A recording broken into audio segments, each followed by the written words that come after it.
Hello दोस्तों, मैं अभिषेक रॉय आपका हार्दिक स्वागत करता हूं हम अपने यूट्यूब चैनल पर। है ना। आज एक महत्वपूर्ण टॉपिक लेके आए हैं। है ना। आज का टॉपिक है लद्दाख में जो है बहुत दिनों से विरोध प्रदर्शन चल रहा है। है ना। ये क्यों चल रहा है, लद्दाख के लोगों की मांगे क्या है ना। ये सारी बातें हम इस पे करेंगे। है ना। क्लियर। तो शुरू करते हैं। सबसे पहला चीज तो यही है कि ये चर्चा में है क्यों। एक है लेह अपेक्स बॉडी और कारगिल डेमोक्रेटिक अलायंस ने 3 फरवरी को, है ना, लद्दाख के लेह और कारगिल जिले में पूर्ण जो है बंद का आह्वान किया है।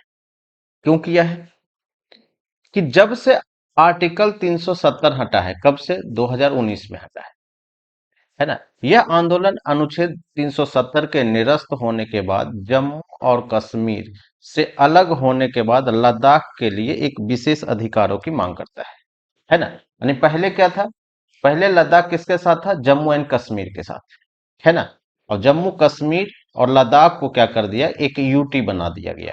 कब, 2019 से। तब से लेकर जो ये जो आंदोलन है ये शुरू है। आखिरकार इनको दिक्कत क्या है, मांग क्या है। लद्दाख के लिए राज्य का दर्जा बहाल करना। अभी लद्दाख को क्या बनाया गया, यूटी, यूनियन टेरेटरी, केंद्र शासित प्रदेश। ये नहीं चाहते हैं, जिसे 5 अगस्त 2019 को बिना विधायिका के लिए केंद्र शासित प्रदेश में बदल दिया गया था। अब यहाँ पर दो बातें समझना है कि जो यूटी है, भारत में यूटी 8 यूटी है ना। उनमें से जो 2 यूटी है, एक है दिल्ली और दूसरा है पांडिचेरी। इनके पास क्या है, विधानसभा है ना, लेजिस्लेटिव असेंबली है। बाकी जो 6 है, इनके पास जो है वो विधानसभा नहीं है ना। यानी विधानसभा है तो ये अपना सीएम भी चुन लेते हैं, जैसे दिल्ली में केजरीवाल वगैरह है ना। तो ये भी चाहते हैं कि कम से कम अगर आप राज्य का दर्जा नहीं देंगे तो यूटी दिए हैं, तब कम से कम आप विधानसभा तो दे दीजिए। है ना। तो ये भी जो है इनकी मांगे हैं। लद्दाख को जनजातीय दर्जा, और जिसमें से इन्हें संविधान की 6वीं अनुसूची में शामिल करना है। यानी ये चाहते हैं कि जो लद्दाख की जो जनजातीय लोग हैं उनको 6वीं अनुसूची में शामिल करना। अब ये 6वीं अनुसूची क्या है, हम जस्ट बात करते हैं थोड़ी देर में। दूसरा है कि स्थानीय लोगों के नौकरियों में आरक्षण की बातें करते हैं। है ना। दूसरा है कि लेह और कारगिल जिले में एक एक संसदीय सीट है। अभी जो लोकसभा का जो सीट है लद्दाख में, मात्र एक ही सीट है। लेकिन ये चाहते हैं कि कम से कम 2 सीट होना चाहिए, एक लेह का सीट होना चाहिए, एक संसदीय सीट, और दूसरा क्या सीट, कारगिल का। क्लियर। तो ये इनकी मांगे हैं। सबसे पहले समझ लेते हैं कि 6ठी अनुसूची अगर मिल जाता है तो क्या इनको फायदा होगा। सबसे पहला चीज ये है कि भारत के जो अनुसूचियां है, अनुसूचियां टोटल 12 अनुसूची है। उनमें से जो 6ठी अनुसूची है वो क्या करता है कि जो जनजातियों के लिए विशेष प्रावधान करता है ना। लद्दाख में भी क्या है, बहुत सारे जनजातीय लोग रहते हैं। तो समझते हैं कि क्या है मामला, कि भारत के संविधान में अनुच्छेद 244 दो, है ना, 244 दो के अंतर्गत पूर्वोत्तर के 4 राज्य हैं, असम, मेघालय, त्रिपुरा और मिजोरम। क्लियर। में आदिवासी क्षेत्रों के प्रशासन के लिए विशेष प्रावधान शामिल है। बेसिक है ना, आदिवासी प्रशासन के लिए विशेष प्रावधान का इसका उद्देश्य है आदिवासी भूमि संसाधनों की सुरक्षा करना, गैर आदिवासी संस्थाओं को उनके हस्तांतरण को रोकना, आदिवासी समुदायों को शोषण से बचाना। कि अगर ये बोल रहे हैं कि नहीं, हमें यूटी नहीं चाहिए, हमें राज्य बना दो, है ना। तो इसमें हम देखते हैं कि संवैधानिक प्रावधान क्या है, कॉन्स्टिट्यूशन में क्या चीजें हैं। अगर इस टाइप का होता है कि संविधान में अनुच्छेद 3 का व्यवस्था है ना, इसमें क्या लिखा हुआ है कि संसद को राज्यों के गठन, परिवर्तन और विघटन के संबंध में विभिन्न कार्रवाई करने का अधिकार देता है, यानी कोई दिक्कत नहीं, कर सकता है। आर्टिकल 3 के थ्रू कार्यों में नए राज्यों के गठन कर सकता है ना, राज्यों के क्षेत्र में वृद्धि या कमी भी कर सकता है, कोई दिक्कत नहीं है ना। सीमाओं में परिवर्तन कर सकता है और राज्यों का नाम भी बदलना शामिल है। लद्दाख के जगह पर वो कुछ भी नाम रख सकता है। लेकिन अनुच्छेद 3 में जो है कुछ शर्तें हैं कि अगर कोई भी परिवर्तन करना चाहता है तो राष्ट्रपति से पूर्व अनुशंसा जो है वो लेनी पड़ेगी, है ना। और उसके बाद ही आप सदन में जो है वो बिल पेश कर सकते हैं।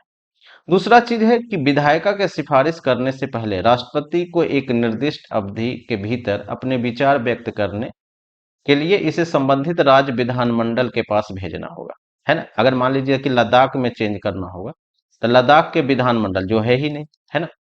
लेकिन अगर किसी राज्य में परिवर्तन करना है तो उस राज्य के विधानमंडल में क्या है कि उसका जो राय है वो पूछा जाएगा। हालांकि राय मानना कंपलसरी नहीं है, मानता भी नहीं है, चेंज कर देता है।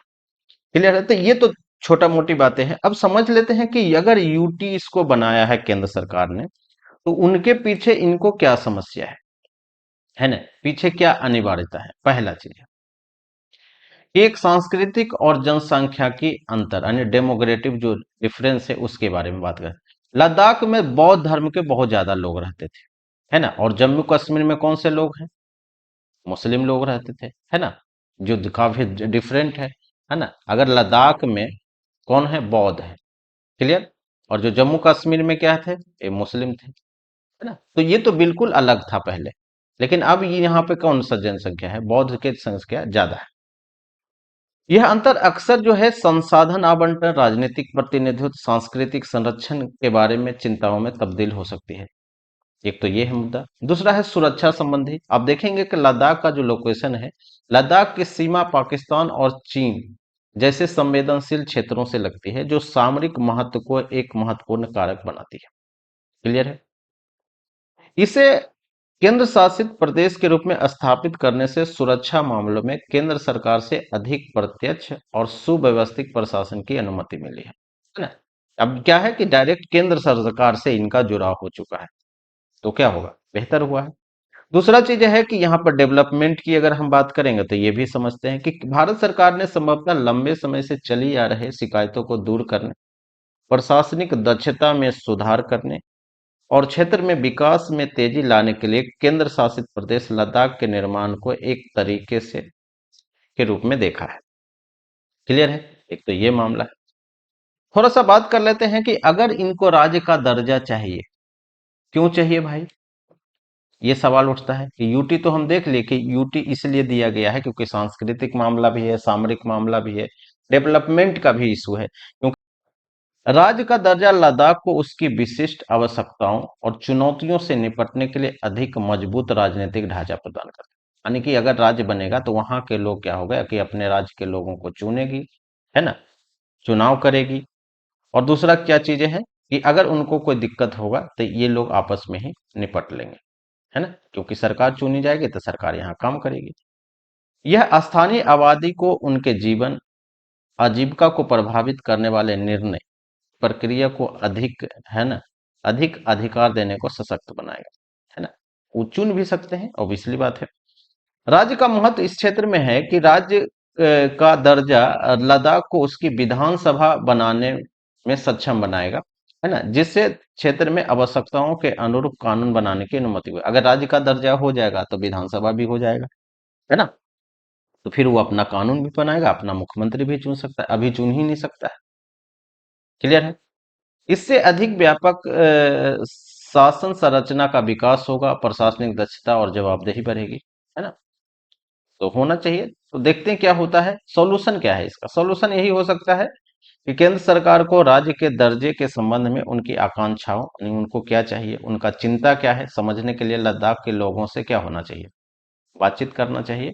और निर्णय लेने की जानकारी देने के लिए आर्थिक, राजनीतिक और सामरिक कारकों सहित, है ना, राज्य के निहितार्थ व्यापक मूल्यांकन किया जाना चाहिए।